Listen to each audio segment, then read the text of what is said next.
Myself Nani Dhan, I am principal of Bal Nikunj Prerna Vidyalaya, Sarup Nagar, Kanpur. It is a school for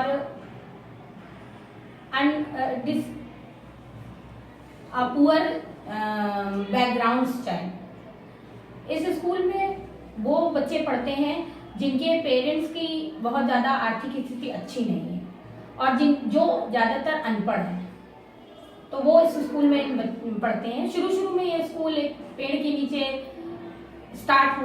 शुरू हुआ था, जो छोटी मुदैया स्वरूप नगर कानपुर में है, और धीरे धीरे इस स्कूल ने विकास किया और विकास करते करते शुरू की जो 1-2 क्लासेस थी वो बनते बनते आज पीजी से लेकर कक्षा 8 तक के विद्यार्थियों को शिक्षा देती है।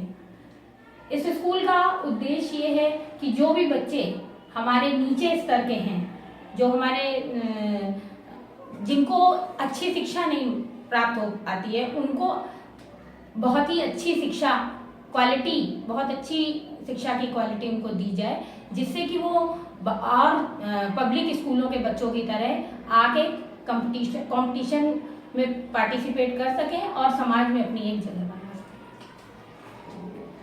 ये जैसा कि नन्ही जी ने बताया कि जिस उद्देश्य से हमने इसको शुरू किया और जिस उद्देश्य को लेकर हम आगे बढ़ रहे हैं, तो हमारा उद्देश्य यही है कि ये बच्चे जो स्लम्स के कहलाते हैं, अब आप देखेंगे तो अब वो स्लम्स के नहीं रहे हैं और ये मेन स्ट्रीम में हमारे जुड़े।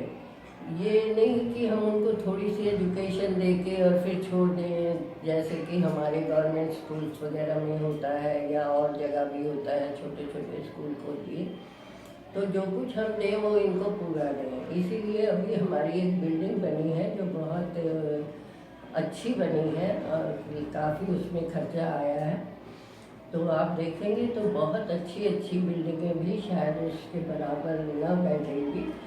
और उसको हमने इंग्लिश मीडियम कर दिया है ताकि जो हमारे बच्चे अब आगे जाते जाएं, 3 क्लास शुरू के कर दिए हैं और अगले क्लास बराबर उसी के साथ हम इंग्लिश मीडियम करते जाएंगे, ताकि ये इंग्लिश की वजह से ये लोग बच्चे फिर पीछे रह जाते हैं और कोई भी अपॉर्चुनिटी ऐसी नहीं हो जो कि ये मिस करें। और उसका हम बराबर ध्यान रखते हैं कि जो भी अपॉर्चुनिटी के बगैर इनको परेशानी होती है या ये पीछे रहते हैं, उसको हम लोग दूर करते हैं। जैसे कि ये बच्चे पढ़ के भी निकलते हैं जो 8th के बाद भी, उनको भी हम फॉलो करते हैं। उनके एडमिशन्स में कोई दिक्कत हो, उनको कहाँ भर्ती कराना है, क्या है, उसमें भी हम हेल्प करते हैं। और अगर उनको कोचिंग की ज़रूरत होती है तो भी मैं उनकी कोचिंग का इंतज़ाम करती हूँ, क्योंकि अच्छे घरों के बच्चे भी आजकल कोचिंग के बगैर नहीं कर रहे हैं, तो वो अपॉर्चुनिटी भी इनकी हम क्यों छीने। तो वो भी हमें इनको वो सब कुछ देना है जो हम अपने बच्चों को देते हैं, ताकि जब ये निकले तो इनके अभी भी आप देखेंगे जाके वहाँ छोटे बच्चों को, तो आपको नहीं लगेगा कि ये किसी भी अच्छे स्कूलों से कम है।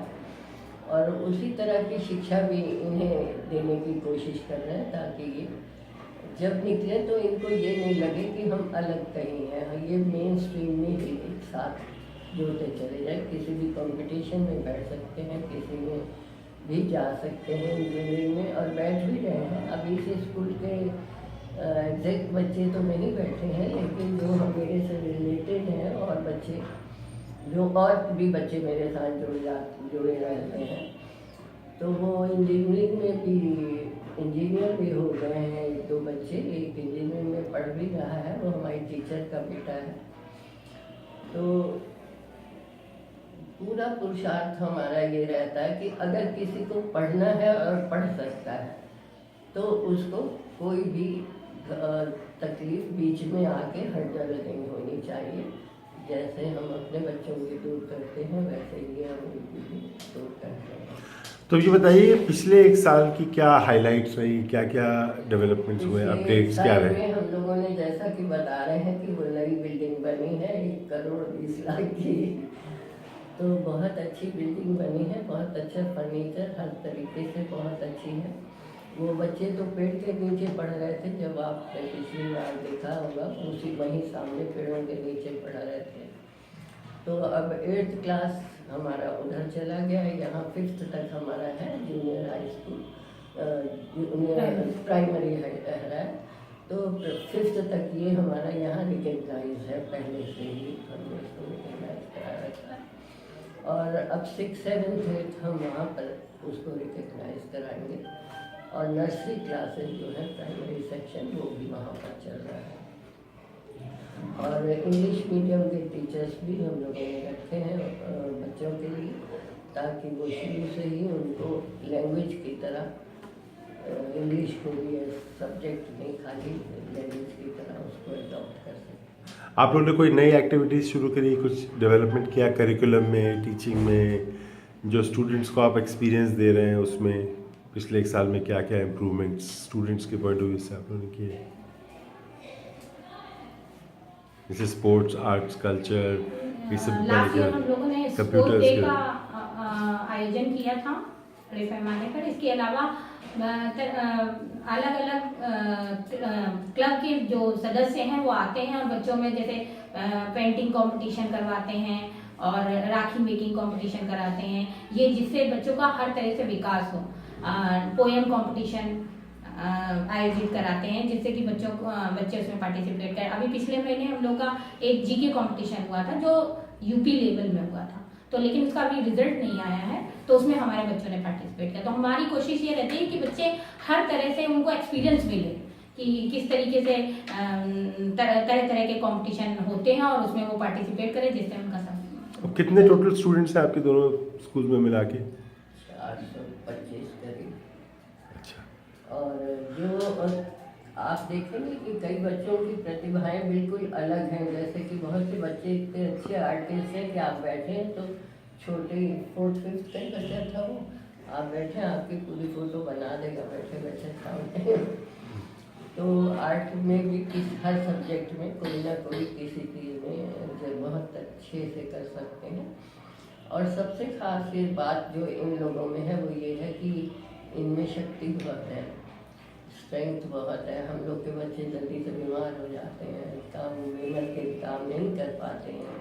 इनको कहो अभी पेड़ पे चढ़ जाएंगे, अभी उस पर चढ़ जाएंगे, तो इनमें एनर्जी बहुत है। अगर इनको सीधा रास्ता मिले और सही रास्ता मिले तो ये बहुत राइज कर सकते हैं।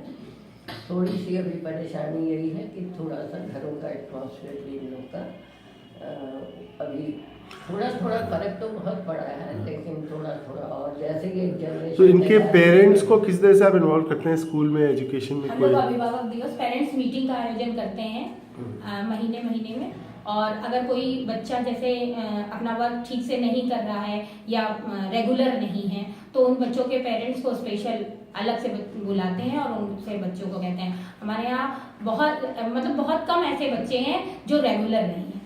मतलब हर क्लास में या 1 या 2 बच्चा ऐसा होगा जो रेगुलर नहीं तो हमारे स्कूल में बच्चे बिल्कुल रेगुलर हैं। और अब पेरेंट्स में भी बहुत ही ज़्यादा जागरूकता आ गई है और वो पढ़ाई के महत्व को समझने लगे। और जो पेरेंट्स बच्चों के पढ़ाई के महत्व को समझते हैं वो बच्चों के ऊपर ध्यान भी देते हैं और उनके बच्चे पढ़ने में भी अच्छे हैं। तो आने वाले वर्ष के लिए आपकी क्या प्रायोरिटीज़ हैं, क्या आपके गोल्स हैं कि आने वाले वर्ष में आप लोगों को क्या क्या करना है स्कूल में और बढ़ाने के लिए, क्वालिटी क्वांटिटी एक्सपीरियंस? तो हम लोग को 8th तक का ही रिकग्नाइज कराना है जूनियर हाई स्कूल का, क्योंकि हिंदुस्तान में कोई काम बहुत आसानी से नहीं होता है। छोटे छोटे काम भी जो है उसके लिए बहुत परेशानी होती है, दौड़ना पड़ता है और देना भी पड़ता है। तो पहला तो यही है कि उसको हम रिकग्नाइज करा लें और जो हमारे और क्लासेस चल रहे हैं जैसे वो वैसे ठीक चल रहे हैं। और जो कुछ और ज़रूरत समझ में आती है कहीं से भी हम लोगों को, तो हम लोग उसको देने की कोशिश करते हैं। तो स्कूल को रिकग्निशन, उसके अलावा कोई और आपके गोल्स हैं? ये जैसे कि हम लोग के पास साधन कम है, तो हम लोग ये जैसे बच्चों को एक्स्ट्रा करिकुलर एक्टिविटीज़ में जैसे कोई टीचर हो जो पर्टिकुलर टाइम में आके बच्चों को उनकी प्रतिभा के हिसाब से, जैसे इसको गायन में या किसी को कुछ बजाने में रुचि है, मेरा मतलब ये वो है कि आगे आने वाले भविष्य में अगर हम लोग के पास ऐसा कुछ होगा तो हम बच्चों को वो देना चाहते हैं कि उनकी क्वालिटी पहचान के जो बच्चा जिस चीज़ में इंटरेस्टेड है उसको उस तरीके से ज्ञान प्राप्त कराना और या उसको उस तरीके से ट्रेनिंग देना जिससे वो आगे जाके उसको हो सकता है, क्योंकि ये बिल्कुल वैसे घरों के बच्चे हैं जिनका बैकग्राउंड बहुत निम्न है, तो वो उसको अपने हो सकता है व्यवसाय में भी अपना लें और उनका स्टैंडर्ड लिविंग वो उसमें अच्छा करें और उसमें अपना उसको रोजगार बना ले और उस क्षेत्र में अपनी ख्याति प्राप्त करें, ऐसा मतलब सोचना है। बहुत बढ़िया। तो अभी आपके साथ यहाँ हमारे साथी तुषार जी, पांडे जी, संजय जी हैं, तो आप चाहें तो एक क्विक 2-3 मिनट का टूर यहाँ का करा दीजिए, उसके बाद फिर हम दूसरी फैसिलिटी में जाएंगे और 2-4 फोटोग्राफ्स भी ले लेंगे। थैंक यू रेनी जी, आइए।